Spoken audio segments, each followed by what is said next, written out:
Olá, meu amigo, minha amiga, você está na companhia do programa A Esperança Viva. Um prazer muito grande estar aqui junto com você, mais uma vez, para nós estarmos aqui tratando dos nossos assuntos espirituais, levando sempre Deus a sério. Todo poder, toda honra, toda glória pertence a Deus e nós devemos ser sábios, como diz a Bíblia, que o princípio da sabedoria é o temor ao Senhor. E por isso, então, buscar Deus em primeiro lugar nas nossas vidas é um ato de sabedoria e devemos estar sempre desenvolvendo a atitude de que a vida espiritual é ela que comanda a nossa vida física. Nós não podemos querer viver a nossa vida física deixando a nossa vida espiritual de lado, porque é o maior problema que nós podemos encontrar na vida. Colocando a vida espiritual em segundo lugar, nós vamos trilhar em caminhos que vão destruir a nossa vida. Por isso que Jesus, então, está sempre trabalhando para que nós possamos ser pessoas inteligentes, sábias, pessoas que realmente cheguem à conclusão que nós fomos criados para andar com Deus. A nossa felicidade, a nossa alegria, o nosso prazer está em andar com Deus. Andar sozinhos, por conta própria, nós vamos dar muitas cabeçadas, vamos trazer muitas frustrações, vamos ter muitas tristezas, por causa que nós não temos o conhecimento completo das coisas. Nós temos que buscar sempre conhecimento na palavra de Deus. A palavra de Deus está aqui sempre com o intuito de nos instruir. Jesus mesmo discutindo ali com os sacerdotes, com os fariseus, ele diz para eles assim: errais em não conhecer as Escrituras e nem o poder de Deus. E nós também não podemos cometer esse erro de não conhecer as Escrituras, porque são elas que nos julgarão no final das contas. E neste programa aqui, quero compartilhar com você um texto que está aqui no Evangelho de Jesus segundo Mateus, que ele vai nos explicar aqui como é que funcionam as decisões ali no reino de Deus. Por isso, então, esse texto é bastante interessante. Espero que você preste bastante atenção aí na leitura desse texto de Mateus capítulo 20, do versículo 1 a 16. É um pouquinho longo, mas fácil de compreender. Diz assim: porque o reino dos céus é semelhante a um pai de família que saiu de madrugada para assalariar trabalhadores para a sua vinha. E, tendo ajustado com os trabalhadores a 1 denário por dia, mandou-os para a vinha. Saindo pela terceira hora, viu na praça outros que estavam desocupados, e disse-lhes: ide vós também para a vinha, e vos darei o que vos for justo. Eles foram. Tendo saído outra vez perto da hora sexta e da hora nona, procedeu da mesma forma. E saindo por volta da hora 1/10, encontrou outros que estavam desocupados e perguntou-lhes: por que estivestes aqui desocupados o dia todo? Responderam-lhe: porque ninguém nos contratou. Então lhes disse ele: ide também vós para a vinha. Ao cair da tarde, disse o senhor da vinha ao seu administrador: chama os trabalhadores e paga-lhes o salário, começando pelos últimos, indo até aos primeiros. Vindo os da hora 1/10, recebeu cada um deles 1 denário. Ao chegarem os primeiros, pensaram que receberiam mais, porém também estes receberam 1 denário cada um. Mas, tendo-o recebido, murmuravam contra o dono da casa, dizendo: esses últimos trabalharam apenas 1 hora, contudo os igualaste a nós que suportamos a fadiga e o calor do dia. Mas o proprietário, respondendo, disse a um deles: amigo, não te faço injustiça. Não combinaste comigo 1 denário? Toma o que é teu e vai-te, porque quero dar a este último tanto quanto a ti. Porventura não me é lícito fazer o que quero do que é meu? Ou são maus os teus olhos, porque eu sou bom? Assim, os últimos serão primeiros e os primeiros serão últimos, porque muitos são chamados, mas poucos escolhidos. Então vemos aqui, prezado amigo, que aqui então um senhor aqui, um pai de família que tinha uma vinha e que ele precisava de trabalhadores para trabalhar na sua vinha. Ele saiu de madrugada contratando trabalhadores. Logo cedinho contratou um grupo e enviou lá para a sua vinha.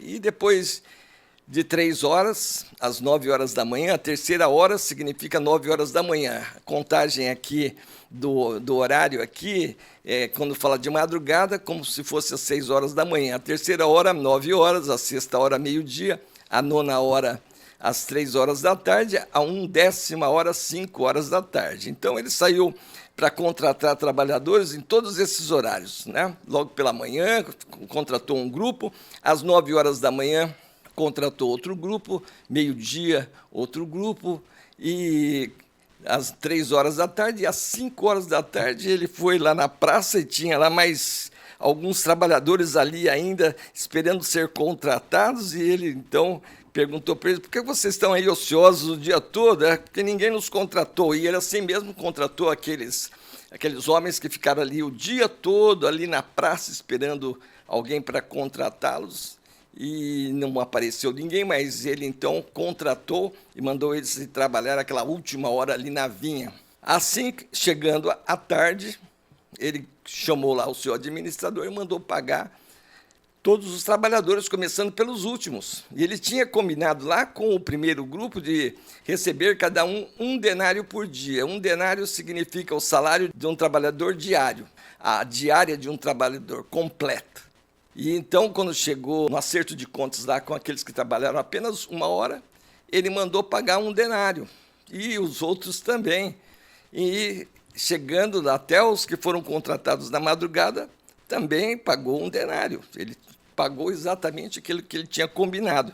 Com os outros, ele tinha falado assim: eu vou te dar o que é justo a respeito dos horários que ele iria trabalhar. Mas ele, pela bondade dele, vendo que aqueles homens estavam ali na praça, eles não foram contratados de madrugada porque ninguém apareceu para contratar, e ele contratou e considerou aqueles horários que eles ficaram ali na praça esperando um dono de uma vinha também contratá-los. E assim foi que aqueles que foram receber o seu denário lá nos primeiros, eles achavam que iriam receber mais, né?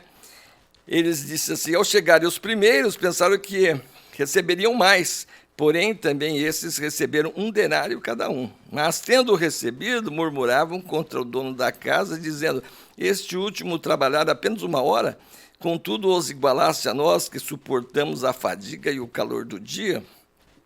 Então, aqui, o que Jesus quer ensinar para nós aqui nesta parábola é que, dentro do nosso costume aqui na face da terra, do nosso costume de realmente pagar um trabalhador, dentro do nosso sistema, realmente é proporcional, é pelas horas trabalhadas. Mas Jesus está querendo aqui ensinar que no reino de Deus não é assim. No reino de Deus, as coisas são completamente diferentes. O que Jesus, então, está dizendo? Por que é assim no reino de Deus? Porque o reino de Deus não é por mérito, e que os trabalhadores aqui dentro do nosso sistema humano, aqui da face da terra, é tudo por mérito, né? Eles teriam realmente mérito para receber muito mais se ele pagou 1 denário todo para quem trabalhou 1 hora, aquele que trabalhou o dia inteiro deveria realmente receber mais, né? Ou o que trabalhou apenas 1 hora receber proporcional, bem menos. Acontece que no reino do céu as coisas não são como nós imaginamos por mérito. Lá é pela graça, a salvação, a bênção de Deus de participar do reino de Deus é pela misericórdia de Deus. Ele dá a todos aqueles que creem, é pela fé. Pela graça sois salvos, por meio da fé. Isto não vem de vós, é dom de Deus. E podemos ver aqui, em alguns exemplos na Bíblia, que realmente as coisas no reino de Deus é pela fé na grande obra que Jesus realizou. Não importa quanto tempo você creu em Jesus aqui na face da terra. Muitas pessoas são chamadas para o reino de Deus lá na sua infância, na sua adolescência, como foi meu caso aqui, que me converti aos 10 anos de idade, né? Mas em um outro programa eu quero contar a minha experiência de conversão, como é que eu tive essa experiência. E outros têm na juventude, outros têm na meia-idade, a experiência de salvação, e outros têm lá no finzinho da vida.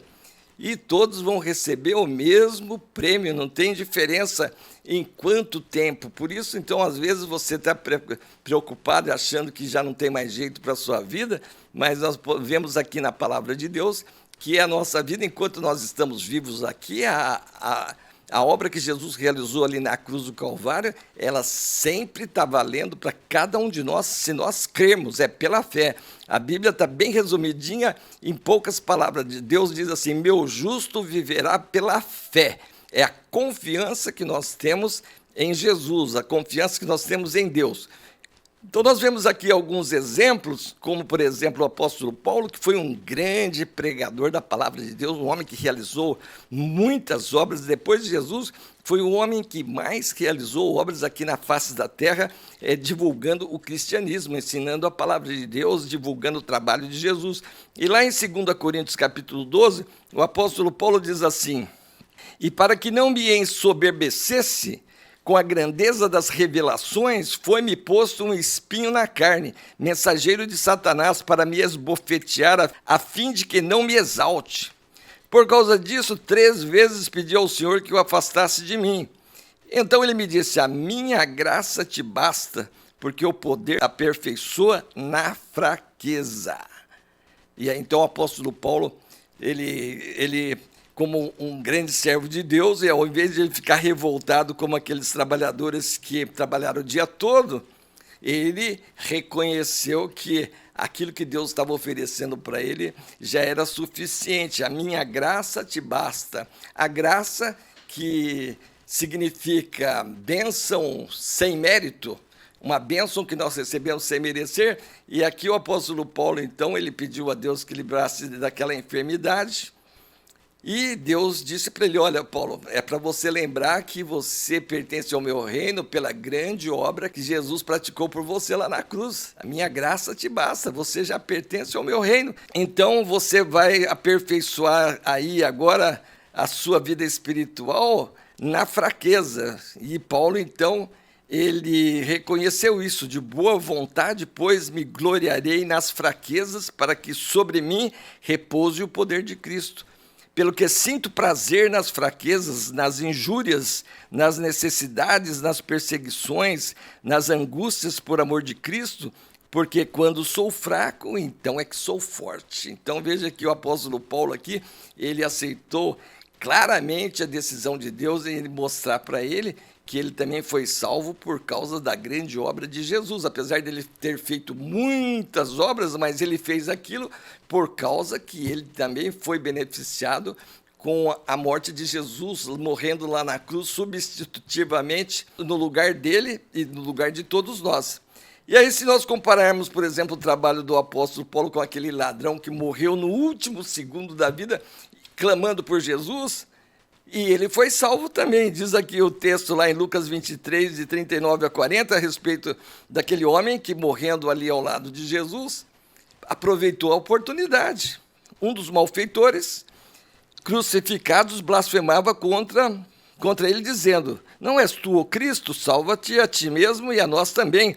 Respondendo-lhe, porém, o outro repreendeu-o, dizendo: nem ao menos temes a Deus, estando sob igual sentença? Nós, na verdade, com justiça, porque recebemos o castigo que nossos atos merecem, mas este nenhum mal fez. E acrescentou: Jesus, lembra-te de mim quando vieres no teu reino. Jesus lhe respondeu: em verdade te digo que hoje estarás comigo no paraíso. Veja que este homem aqui, um malfeitor, diz o próprio texto da palavra de Deus, ele creu em Jesus nos últimos minutos da vida dele, e ele então recebeu a graça que Deus havia dito para Paulo: Paulo, a minha graça te basta. E assim, então, veja que a salvação, para nós fazermos parte do reino de Deus, ela não vem por mérito pessoal, não é o que nós fazemos, não é o que nós realizamos, não é o que nós praticamos, é aquilo que Jesus praticou por nós, é aquilo que Jesus fez por nós ali na cruz do Calvário. Ele fez uma obra perfeita, ele foi lá e nos substituiu, ele fez por nós. É como se, quando nós cremos nele, é como se nós estivéssemos fazendo aquilo. Quando nós recebemos ele como nosso Senhor e nosso Salvador, nós estamos apresentando ao nosso Criador a obra perfeita, que foi a que Jesus realizou. Nós não estamos trocando a obra que nós fizemos pela de Jesus, porque a de Jesus ela é muito superior à nossa, tanto que a de Jesus já está aprovada e comprovada que ela foi perfeita.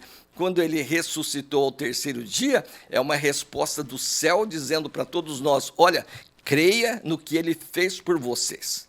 E é exatamente este o critério estabelecido por Deus, não é por mérito. Nós aqui estamos acostumados a fazer as coisas e receber os prêmios, os salários, tudo que nós fazemos, por mérito daquilo que nós fazemos, do tempo que nós gastamos para fazer aquele trabalho, mas no céu não, no céu não. Deus é misericordioso, porque quando veja que Jesus representa isso, quando aqueles trabalhadores que trabalharam o dia inteiro foram reclamar para ele, então ele foi reclamar dizendo: esses últimos trabalharam apenas 1 hora, contudo os igualaste a nós que suportamos a fadiga e o calor do dia. Mas o proprietário respondendo disse a um deles: amigo, não te faço injustiça, não combinaste comigo 1 denário?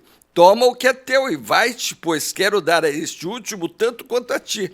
Porventura não me é lícito fazer o que quero do que é meu? Ou são maus os teus olhos porque eu sou bom?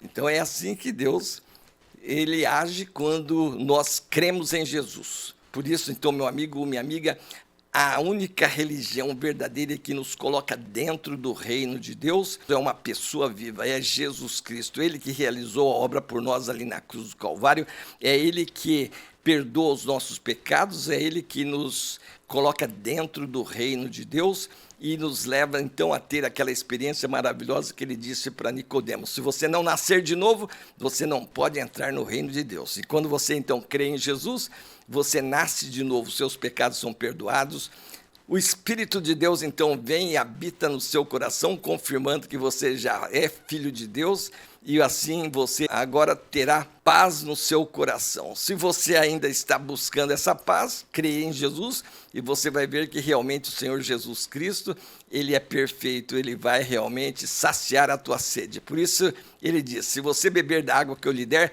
nunca mais você terá sede. Em outras palavras, ele está dizendo para nós: se você confiar nos meus ensinamentos, se você seguir as minhas orientações e você não quiser fazer as coisas por você mesmo e seguir o que eu oriento, então você vai encontrar o caminho da vida eterna. Que Deus abençoe você, que você realmente se decida ao lado de Jesus, abra mão do seu egoísmo, do seu ego, de fazer as coisas como você pensa, que você seguindo a Jesus realmente nós alcançamos a verdadeira paz que só pode vir de Deus. Que Deus abençoe você e que a sua vida seja para a honra e glória de Deus Pai. Espero que você se inscreva aqui no nosso programa, que você deixe aí o seu like e compartilhe essa mensagem. Você que já conhece bem a mensagem do Evangelho, que já passou pela experiência do novo nascimento, nos ajude a divulgar a palavra de Deus. Sempre trabalhando para que o número de salvos aumente aqui no nosso país. E quanto mais pessoas salvas, regeneradas no nosso país, mais Deus presente para cuidar dos seus filhos. Então ele sara a terra, ele cuida do rei, leva o coração do rei para onde for necessário, para que as riquezas que nós geramos volte para nós com grandes benefícios. Espero encontrar você no próximo programa. Até lá!